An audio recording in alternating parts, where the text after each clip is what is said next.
कहाँ छिपा है लॉरेंस बिश्नोई का भाई अनमोल, अमेरिका ने भारत को बताया। एक्टिव हुई मुंबई पुलिस। आपको बता दें कि मुंबई पुलिस ने लॉरेंस बिश्नोई की हिरासत नहीं मिल पाई है।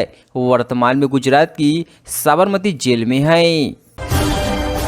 दल बटे फिर दिल, पहली बार अब शरद पवार वर्सेस भतीजे अजित पवार की जंग में दिवाली के जश्न भी दो फाड़। उप मुख्यमंत्री अजित पवार ने एक्स पर एक पोस्ट में कहा कि वह शनिवार शाम 6:30 बजे बारामती में अपने पैतृक गांव काटेवाड़ी में दिवाली फावड़ा उत्सव का आयोजन करेंगे, जहां पर एनसीपी पदाधिकारियों से मुलाकात करेंगी। महिला हूं मान नहीं अब आप हो बेहाल, शिवसेना सांसद पर साइना एनसी ने दर्ज कराई एफआईआर। शुक्रवार को जब अरविंद सावंत ने साइना एनसी से चुनाव लड़ने पर सवाल पूछा गया था, तब उन्होंने इसके जवाब में कहा था कि हमारे यहाँ चुनाव में इम्पोर्टेंट माल नहीं चलता, ओरिजिनल माल चलता है। इसके जवाब में साइना ने एक्स पर कहा कि महिला हूं मान नहीं, महिला हूं मान नहीं भड़की साइना एनसी। उद्धव गुट के नेता अरविंद सावंत ने की थी टिप्पणी। महाराष्ट्र चुनाव में शिवसेना यूनिट नेता अरविंद सावंत ने इम्पोर्टेड माल करने का शिवसेना उम्मीदवार साइना एनसी भड़क गई है। उन्होंने इसको लेकर एक्स पर तीखी टिप्पणी किया है।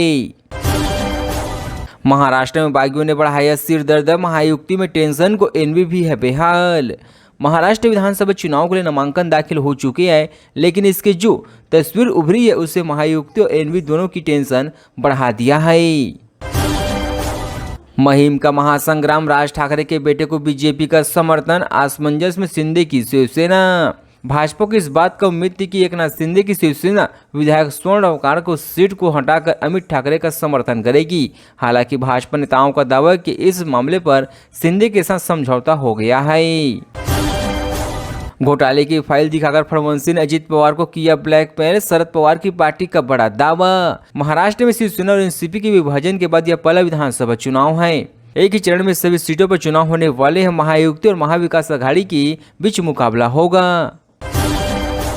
हिंदुओं की रक्षा नहीं कर पा रही यूनिट सरकार, विरोध में फिर भगवामय हुए बांग्लादेश की सड़कें।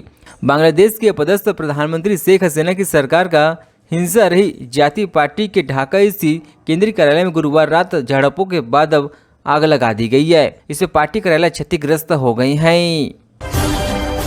दिल्ली में दिवाली के बाद 10 साल में दूसरी बार सबसे साफ रही हवा, कितनी मिली राहत।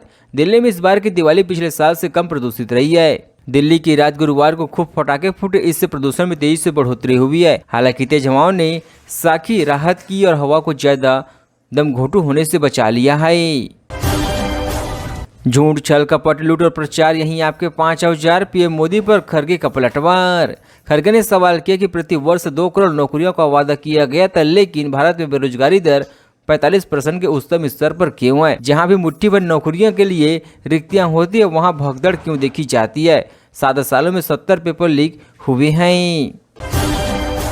कोलकाता रेप मर्डर केस की सीबीआई जांच से नाराज जूनियर डॉक्टर आंदोलन की राह पर वापस, क्यों उठी अशांतो। कोलकाता से आरजी पर मेडिकल कॉलेज और अस्पताल में हुए रेप मर्डर मामले की जूनियर डॉक्टरों ने अल्टीमेट देते हुए शुक्रवार को कहा कि वे नए सिरे से आंदोलन शुरू करेंगे।